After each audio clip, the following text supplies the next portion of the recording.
अरे ये क्या पक्षियों, हमने तो सोचा था कि नए जंगल में जाएंगे, वहाँ भोजन की परेशानी नहीं होगी, परंतु इस जंगल में ना फल है और ना ही सब्जियाँ। हाँ बादल भैया, अब हमें भोजन लेने के लिए रोज फिर से दूर ही जाना पड़ेगा। चीकू, ये तो बहुत गलत है। हम रोज भोजन लेने भला कहाँ जाएंगे। देखो बिजली बहन, हम इस समस्या का कोई ना कोई हल तो ढूंढ ही लेंगे, परंतु अभी दोस्तों हम सबको अपने मजबूत घर बनाने होंगे, क्योंकि बारिश का कुछ भी नहीं पता कि कब हो जाए। शाम हो जाती है। शाम तक सभी पक्षी जंगल में अपने अपने मजबूत लकड़ियों के घर बना लेते हैं। रात हो जाती है। पक्षियों, घर तो बना लिया हमने, अब कल भोजन लेने हमें दूर जाना पड़ेगा। मैं तो ये बात सोच सोच कर परेशान हो रहा हूँ। कबूतर भैया, मैंने इस समस्या का उपाय ढूंढ लिया है। बस हमें कुछ महीने ही भोजन की खोज में जाना पड़ेगा दूसरे जंगल। उसके बाद हमारे जंगल में बड़े बड़े फलों के पेड़ होंगे और सब्जियों के खेत भी। अच्छा, मानो क्या है उपाय। बिजली बहन, हम सब मिलकर कुछ पैसे इकट्ठे करते हैं और फिर दूसरे जंगल से फलों और सब्जियों के बीज खरीद लाते हैं। वैसे भी बरसात का मौसम करीब है। अगर हमने बीज अपने जंगल में बो दिए तो देखना, कुछ ही समय बाद हमारे जंगल में भी फलों के पेड़ और सब्जियां उग आएंगी। हाँ चिड़िया बहन, ये उपाय तो बहुत अच्छा है। क्यों पक्षियों, तुम सब क्या कहते हो? हाँ हाँ, मैं राजी हूँ, करते हैं सब मिलकर काम। फिर अगले दिन सभी पक्षी चिड़िया के घर में आते हैं और अपने अपने पैसे चिड़िया को जमा करवाते हैं। चलो दोस्तों, अब सबके पैसे जमा हो गए। अब मैं और कबूतर भैया जाकर दूसरे जंगल के पक्षी से बीज खरीद लाते हैं। फिर मानो चिड़िया और कबूतर दोनों पहाड़ों के रास्ते दूसरे जंगल बीज खरीदने चले जाते हैं। शाम तक वो बीज खरीद कर वापिस आ जाते हैं। चलो दोस्तों, बीज तो आ गए हैं। अब हम सबको मिलकर मेहनत करनी होगी। फिर वो सारे पक्षी मिलकर मेहनत से जमीन में बीज बो देते हैं। अरे बिजली, कहाँ फंस गया मैंने कभी इतनी मेहनत नहीं की। हाँ बादल जी, बीज को बोते बोते मेरी कमर भी अटक गई है। अरे बादल और बिजली, बातें कम करो, काम ज्यादा करो, क्योंकि हमें अभी बहुत काम करना है। कुछ ही घंटों में वो सारे पक्षी मिलकर जमीन में सारे बीज बो देते हैं। अगले दिन जंगल में जोरदार बारिशें शुरू हो जाती हैं। सभी पक्षी बारिश से बहुत खुश थे, क्योंकि बारिशों के पानी से उनके बोए हुए बीजों में से नन्हे नन्हे पौधे निकल रहे थे। ऐसे ही कुछ महीने गुजर जाते हैं। सभी पक्षियों की मेहनत अब रंग ले आई थी। अब तो उनके जंगल में काफी बड़े बड़े फलों के पेड़ लग चुके थे और तो और सब्जियां भी काफी तेजी से बढ़ रही थी। अरे वाह वाह, क्या बात है इस आम की, ये आम तो बहुत मीठा है। हाँ तोते, ये सेब भी बहुत मीठा है, मजा आ रहा है खाने में। मानना पड़ेगा चिड़िया, तुम्हारी वजह से ही आज हम सब पक्षियों को बैठे बिठाए फल मिल रहे हैं। बिजली और बादल दूसरे पक्षियों को फल खाता देखकर चल रहे थे। उनके तो मन में अब लालच पैदा हो गई थी। बिजली, पैसे तो हमने भी दिए थे उन बीजों के, अब उन फलों पर हमारा हक है। इसलिए मैंने सोच लिया है कि मैं उन पेड़ों से फल तोड़कर दूसरे जंगल में महंगे दामों में बेच कर आऊंगा। बादल जी, वैसे हमारी सोच कितनी मिलती जुलती है। पता है, मैं भी यही सोच रही थी। उन पक्षियों को क्या पता था, बादल कव्वा तो सभी पेड़ों से कुछ कुछ फल तोड़कर अपनी बैलगाड़ी पर लादकर दूसरे जंगल ले जाता है और शाम तक सारे फल बेचकर बहुत मुनाफा कमाकर घर लौट आता है। इसी तरह दूसरे दिन भी बादल कव्वा ऐसा ही करता है। वो सभी पक्षियों के फल बेचकर काफी मुनाफा कमा रहा था। चिड़िया बहन, बहुत हो गया, अब हम बादल कव्वे को ये सब नहीं करने देंगे। हाँ चीकू भैया, हमने ये फलों के पेड़ अपने लिए लगाए थे, ना कि बेचने के लिए। चलो सब मिलकर उन कौवों से बात करते हैं। फिर चिड़िया, कबूतर और तोता गुस्से में कौवों के पास जाते हैं। अरे ओए बादल के बच्चे, क्या तमाशा लगाया हुआ है तुमने? अगर सारे फल तोड़कर दूसरे जंगल में बेच दोगे तो हम सब क्या खाएंगे? हाँ बादल, हम तुम्हें ऐसा नहीं करने देंगे। याद रखो, ये सारे पेड़ हम पक्षियों के भी हैं। उन पेड़ों पर मेरा भी हक है। मैं उन फलों के साथ जो भी करूं, तुम्हें उससे क्या? बादल भैया, तुम लालच कर रहे हो, लालच ना करो, लालच का अंजाम हमेशा बुरा होता है। अरे जाओ जाओ, कब से बोले जा रहे हो, हम फल जरूर बेचेंगे। मैं देखती हूँ मेरे बादल जी को कौन रोकता है फल बेचने से। बिजली बहन, अगर आप ऐसा करोगे तो हम सब मिलकर आपको इस जंगल से निकाल देंगे। रुको रुको पक्षियों, ज्यादा गुस्सा ना करो। चलो ठीक है। ऐसा है ना पक्षियों कि मैंने तो अब दूसरे जंगल में अपने फलों की दुकान खोल ली है। अब मैं उस दुकान को बंद नहीं कर सकता। तुम सब पक्षी ऐसा करो कि मुझे एक आम का पेड़ ही दे दो। मैं वादा करता हूँ कि आम के पेड़ के अलावा मैं किसी दूसरे पक्षी के पेड़ को नहीं छूऊंगा। ठीक है बादल भैया, आप आम का पेड़ रख लो, लेकिन याद रखना फिर सब्जियों और किसी भी पेड़ पर आपका कोई हक नहीं होगा। हाँ हाँ ठीक है, मुझे मंजूर है। बादल कौवा तो पैसों की लालच में आकर एक पेड़ ले लेता है। अब बादल कौवा रोज अपने आम के पेड़ से आम तोड़कर दूसरे जंगल ले जाता है। कुछ दिन बीत जाते हैं। एक रात एक लकड़हारा पक्षी उस जंगल में आता है। अरे वाह, कितने दिनों से आम का पेड़ ढूंढ रहा था। मुझे इसी आम के पेड़ की लकड़ी ही तो चाहिए थी। अब इस पेड़ को काटना ही पड़ेगा। फिर वो लकड़हारा उस आम के पेड़ को काटने लगता है। अगली सुबह हो जाती है। जब बिजली कौवी और बादल कौवा अपने पेड़ के पास जाते हैं तो वहाँ कुछ भी नहीं था। अरे बादल जी, हमारा आम का पेड़ कहाँ गया? बिजली, लगता है कोई लकड़हारा हमारा पेड़ काट कर ले गया है। बादल जी, हम तो बर्बाद हो गए। अपनी लालच की वजह से बादल कौवे ने अपना बहुत बड़ा नुकसान कर लिया था। अब वो किसी दूसरे पेड़ से फल और सब्जियां भी नहीं खा सकता था। काश मैं बहुत अमीर पक्षी होता, मेरा भी बड़ा घर होता, ढेर सारा पैसा होता और ऐसी बारिश से बचने के लिए कोई छत होती। तिनकों के टूटे हुए घोंसले में चीकू तोता बैठा ऐसा सोच रहा था। जंगल में बारिश ने शोर मचा रखा था। चांदनी चिड़िया को दूर से आता हुआ चीकू तोता देख लेता है। टूट गया चीकू भैया, मेरा घोंसला भी टूट गया। जो दाना बचा कर रखा था वो भी पानी में बह गया। सब बर्बाद हो गया है। हाँ चांदनी बहन, मैं तो पहले से ही बहुत चिंतित हूँ क्योंकि कल से बारिशें हो रही हैं। आखिर ये हमारे तिनकों के घोंसले कब तक टिक सकते हैं? इन्हें तो टूटना ही है। चीकू भैया, मैंने सुना है कि बिजली और बादल दूसरे जंगल में किसी सुरक्षित जगह पर जा रहे हैं। चलो हम भी उन्हीं के साथ चले जाते हैं। चिड़िया, वो कौवे इतने अच्छे हैं तो नहीं, चलो जाकर देख लेते हैं। बादल, घोंसला उठाओ और मेरा मकई का भुट्टा ढूंढो। बिजली कौवी पेड़ की डाल पर बैठी हुई थी और बादल कौवा नीचे पानी में गिरे हुए घोंसले को इधर उधर करके गोरी कौवी का एक मकई का भुट्टा ढूंढ रहा था। यहाँ कुछ नहीं है, मैंने सब देख लिया है। शायद वो भुट्टा पानी में बह गया होगा। खुद तो पेट भर कर खा लिया, अब मैं क्या भूखी रहूंगी? बिजली, हमें देर हो रही है, हमें रात होने से पहले पहले दूसरे जंगल में जाना होगा। तभी चांदनी चिड़िया और चीकू तोता भी वहाँ पहुँच जाते हैं। बिजली, बादल भैया कहाँ है? वो बैठा है नीचे, मेरा मकई का भुट्टा ढूंढ रहा है। तभी बादल कौवा भी वहाँ आ जाता है। कौवे भैया, मैंने सुना है कि आप दूसरे जंगल में किसी सुरक्षित जगह पर जा रहे हो। हाँ, मैं पिछले महीने गया था वहाँ। वहाँ एक गुफा है, हम वहीं जाकर बैठ जाते हैं, वहाँ हम बारिशों से बच जाएंगे। हाँ बादल भैया, अगर हम सब एक साथ होंगे तो एक दूसरे की मदद भी कर पाएंगे।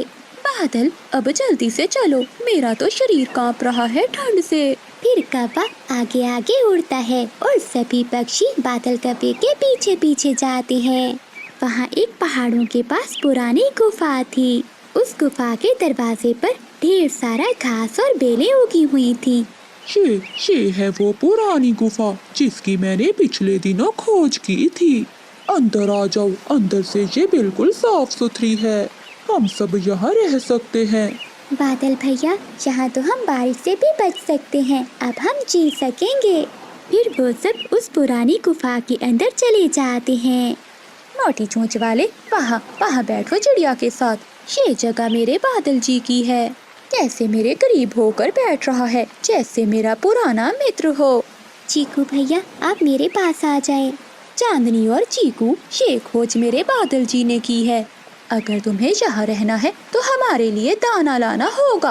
हाँ हाँ, मेरी पत्नी ठीक कह रही है, फिर ही हम तुम दोनों को यहाँ रहने देंगे। कवे भैया आप तो हमेशा लड़ाई की बातें करते हैं, हम ला देंगे दाना भी आपको।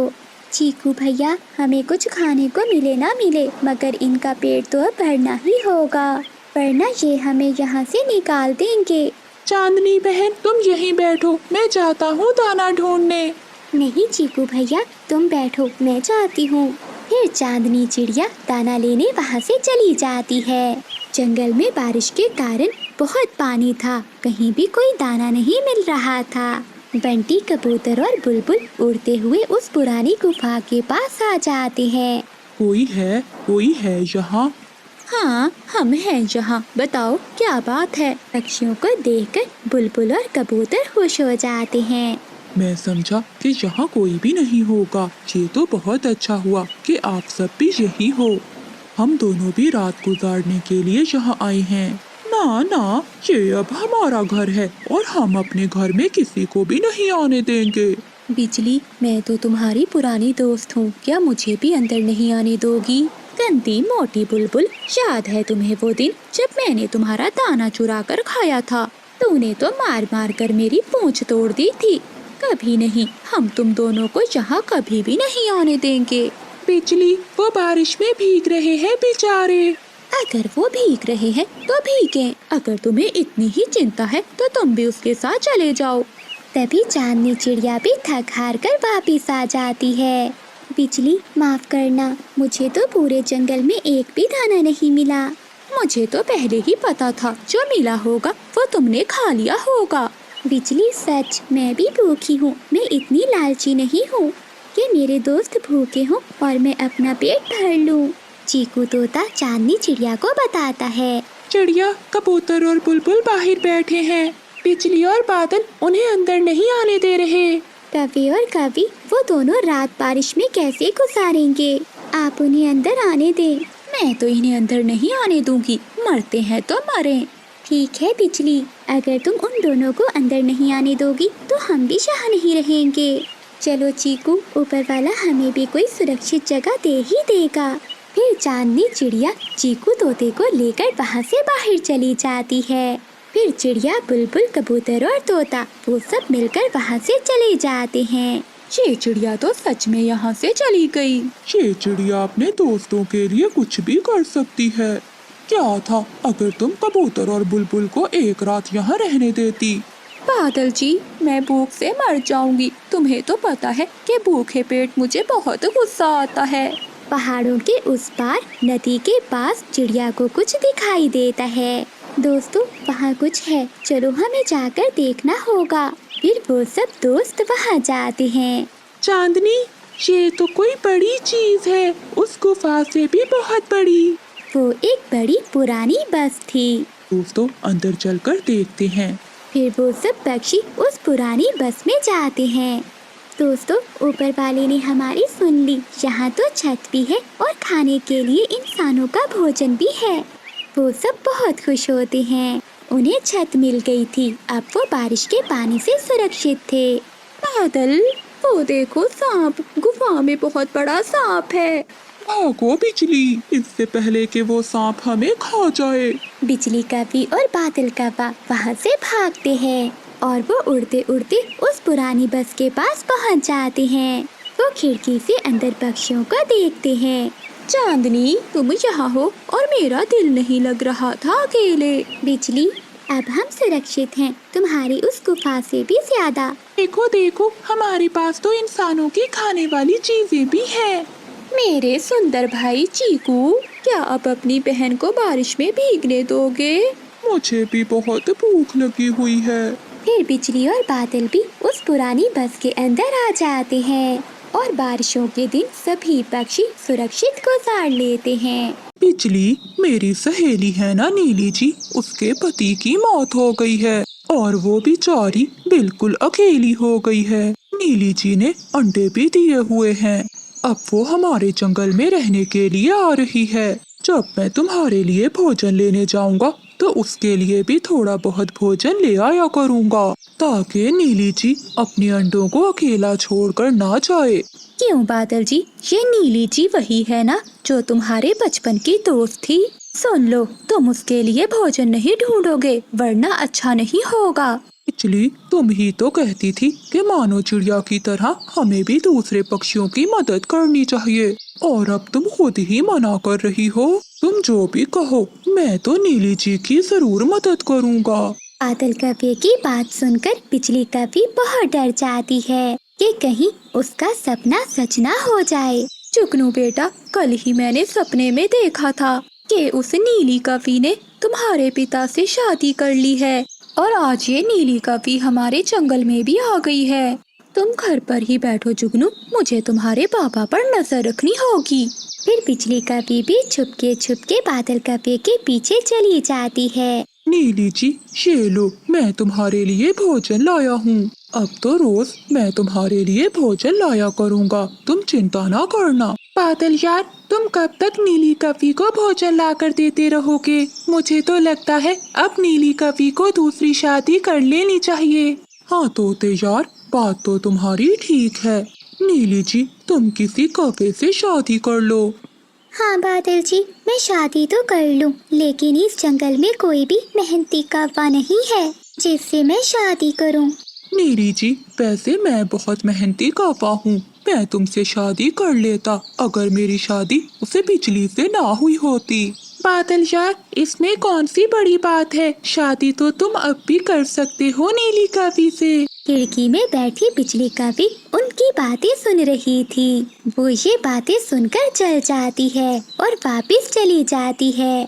अरे तोते यार, ये तुम कैसी बातें कर रहे हो? मैं तो बिजली से शादी कर चुका हूँ, अब भला मैं नीली जी से कैसे शादी कर सकता हूँ? बादल यार, इसमें गुस्सा क्यों हो रहे हो? मैं तो मजाक कर रहा था। बिजली कव्वी आधी बात सुनकर गुस्से में एक पेड़ पर जाकर बैठ जाती है।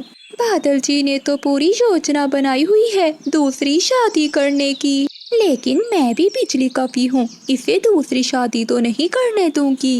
अगले दिन नीली कव्वी के पेड़ के नीचे सभी पक्षी बैठे बातें कर रहे होते हैं। नीली बहन, आपके लिए बहुत सुंदर कौवा ढूंढा है चिड़िया ने। हाँ नीली बहन, भोला कौवा बहुत अच्छा है, वो तुम्हारा बहुत ख्याल रखेगा। बिजली कव्वी वहीं एक पेड़ के पीछे बैठी उनकी बातें सुन रही थी। वो भोला कौवा की जगह बादल कौवा सुनती है। मेरा शक सही निकला, ये बादल कौवा दूसरी शादी करने जा रहा है। अब मैं इन दोनों को नहीं छोड़ूंगी। मैं अभी अपने भाइयों के पास जाती हूँ और उन्हें सारी बात बताती हूँ। फिर बिजली कव्वी अपने दो भाइयों के पास चली जाती है।